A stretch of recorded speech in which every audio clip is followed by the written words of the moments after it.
Tengo yo una solución para acabar con la reyerta.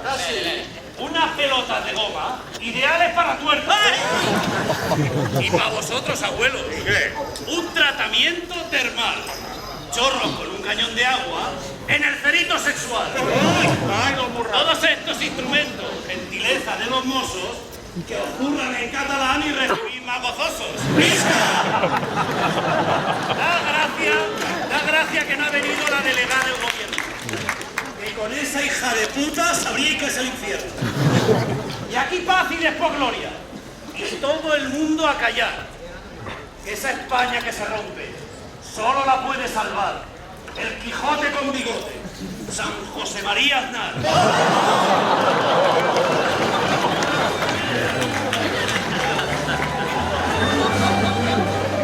Y ahora toca casa y despejadme la zona. ¡Bravo, Vázquez! Tarragona ya vuelve a ser una base. Alcalde, yo me despido. Este es mi último año. ¿Qué? Porque dentro de unos meses, yo aquí voy a ser un extraño. Cuando los separatistas se vuelvan mayoritarios, a este pobre sargento le quedan 2 telediarios. Así que, adiós. Así que adiós, Tarragona. Fidelísima, ejemplar.